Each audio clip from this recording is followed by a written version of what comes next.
Okay, so Bohr realized that this was evidence that he actually needed to prove his theory, that the electrons are actually orbiting at fixed distances. So the electric charge temporarily excites an electron to a higher orbit, like we just saw, and when the electron drops back down, a photon or a light particle is given off, and we can capture the wavelength of that light particle and represent it on an emission line spectra. So here's the evidence for the different energy levels. So the emission spectrum of hydrogen at 486 nanometers is from an electron in the energy level 4, relaxing down to energy level 2. So if we look right here, here is an electron at energy level 4 that's going to relax down to energy level 2. When it relaxes from 4 to 2, it emits blue-green light. Here, we've excited the electron in hydrogen from energy level, probably energy level 1, but we're relaxing the electron from energy level 3 down to energy level 2. When the electron relaxes from energy level 3 down to 2, it's going to release red light. Over here, we have another example where we have an electron that's in energy level 5. It's going to relax down to energy level 2. When it does so, it releases energy in the form of light, and that light is going to be violet light. So we can see these on an emission spectrum. So Bohr put a lot of work into his model of the atom, but his model only worked for hydrogen. And the reason why it only worked for hydrogen is because hydrogen only has one electron. When we deal with more than one electron, we also have to consider things like electron repulsion, which changes different things. So Bohr originally thought that if we have an electron being released, say, from energy level 4 to from energy level 4 down to energy level 2, then we're always going to have blue-green light. So the one that we saw here to here. Or that if we have an electron relaxing from energy level 3 to energy level 2, that we're always going to have red light. This is actually not the case, but this is what he initially proposed. So there are different formulas to calculate what color of light will be emitted based on the excitation and relaxation of the electron. And you're going to have to memorize all of these. I'm just kidding. You don't have to memorize any of those. Okay, so that brings us to energy levels and sublevels. So Bohr showed that electrons are actually in these energy levels, but it was later shown that electrons actually occupy energy sublevels within each energy level. And these sublevels are given the designations of S, P, D, and F.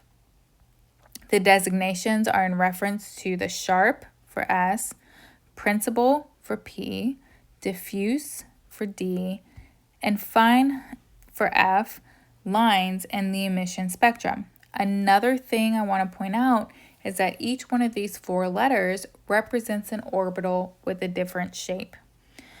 So again, we're talking about sublevels that are found within each energy level. So the number of sublevels corresponds with the actual energy level. So energy levels range from 1 to 7. Remember that correspond with the number of periods that we have on the periodic table. We have 7 periods, 7 rows, so we have 7 energy levels. So we're saying that the number of sublevels represents how many, the number of sublevels represents the number of the energy level itself. So if we're talking about energy level 1, it only has 1 sublevel. If we're talking about energy level 2, it has 2 sublevels. If we're talking about energy level 3, it has 3 sublevels, and so on and so forth. So the first subshell we're going to talk about is the s orbital. Orbitals with the s subshell have a spherical shape, which you can see over here on the right. You do need to know the sublevels and the shape that represents it. So S sublevel, or the s orbital, has a spherical shape. Well, there's only one way to arrange a sphere on a 3D axis. So as the energy levels increase from 1 to 7, as we can see here, the size of the sphere will also increase. So we're looking at 1s, so the first energy level, and s sublevel, pretty small. We move up an energy level till 2, and looking at the s sublevel, we have a little bit larger of a sphere.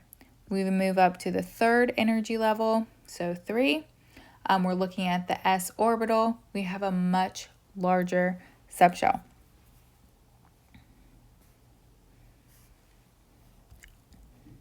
Our next sublevel is the p orbital.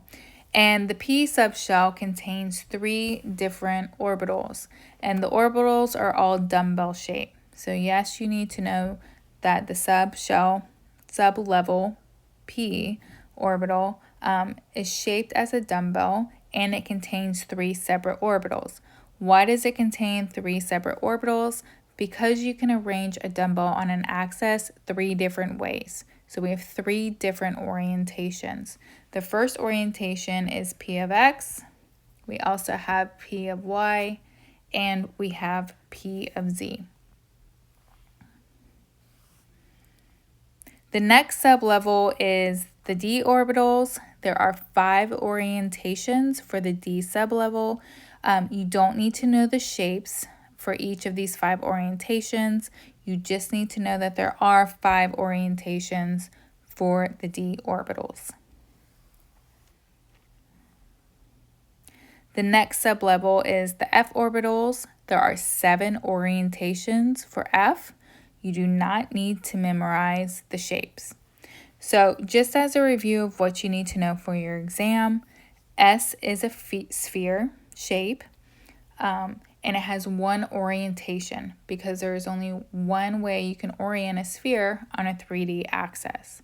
If we're talking about the p orbitals, its shape is a dumbbell, and it has 3 orientations, py, pz, and px.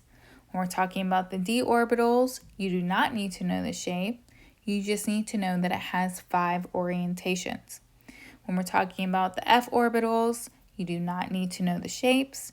You just need to know that there are 7 possible orientations. Okay, so let's talk a little bit more about these energy levels and sublevels. So the first energy level has 1 sublevel. Remember, the number of the energy level represents how many sublevels there are. So the first energy level, we have a 1 to represent that right here. And the sublevel is S, our spherical shape. The second energy level has 2 sublevels. So 2 designates which energy level we're in. Our 2 sublevels are S and P. The third energy level has 3 sublevels. So the 3 represents the third energy level, and our 3 sublevels are S, P, and D.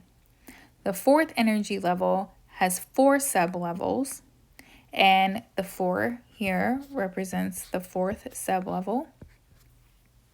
And our 4 sublevels are S, P, D, and F.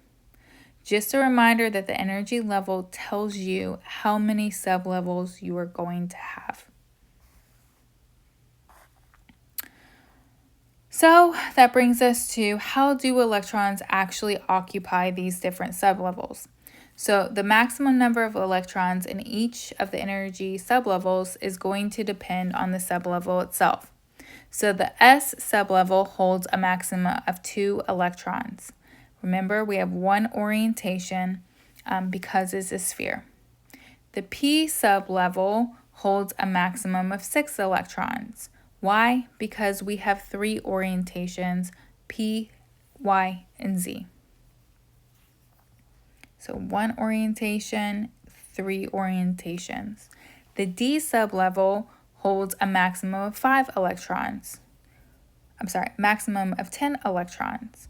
And remember, for our d orbital, we have 5 different orientations. The F sublevel holds a maximum of 14 electrons, and the F sublevel has 7 orientations. Notice that the maximum number of electrons is 2 times the number of orientations for that sublevel. So the S sublevel has 1 orientation, times 2 means it can hold a max of 2 electrons. Our P sublevel has 3 orientations, times 2 means it can hold a max of 6. Our D sublevel has 5 orientations, times 2 is 10. That's the max number of electrons. Our F sublevel has 7 orientations. We times that by 2. It can hold a max of 14 electrons. So the max number of electrons in each one of these sublevels is the number of orientations times 2. So this is just another summary for you. Basically, when we're talking about the number of orbitals in each subshell, we're talking about the number of orientations. So S is 1, 3 is P, D is 5, and F is 7. Over here, it's just kind of showing it out for you. What are these specific sublevels? If we're talking about energy level 1, our subshell is S. If we're talking about energy level 2, we have both S and P because we have 2 sublevels. If we're talking about energy level 3, we have 3 different sublevels, S, P, D. If we're talking about energy level 4, we have 4 sublevels. That's going to be S, P, D, and F. So the number of orbitals is equal to the number of orientations, and the number of subshells that we have is equal to the energy shell or the level number. Again, just another summary. You do need to know this table. So if we're talking about energy level 1, the maximum amount of electrons we can hold in the s orbital is 2. If we're talking about energy level 2, we have 2 different sublevels. We have 2s and 2p. The s subshell can hold a maximum of 2 electrons because it has 1 orientation. We times that by 2, maximum of 2. If we're talking about the next sublevel, which is 2p, it can hold a maximum of 6 electrons because the p orbital has 3 orientations, times 2 is equal to 6. If we're talking about the energy level, the second energy level, collectively, we can hold a maximum of 8 electrons, and that comes from the 2 in the 2s orbital and the 6 in the 2p orbital.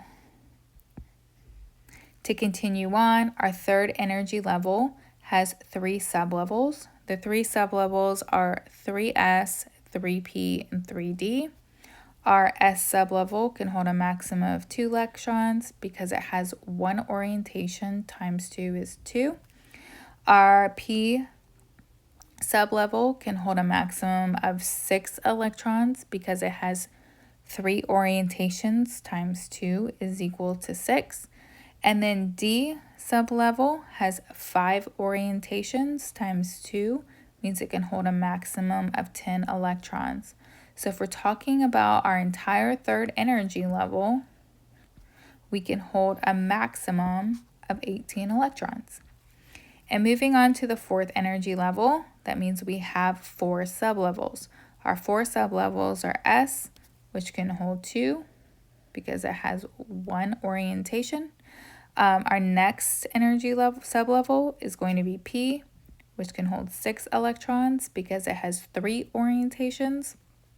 The next energy level is D, which can hold a max of 10 electrons because it has 5 orientations. And then, of course, F, which can hold a max of 14 electrons because it has 7 orientations. Collectively, our fourth energy level can hold 32 electrons. So while there are 7 different energy levels, you are only going to be responsible for energy levels 1 through 4.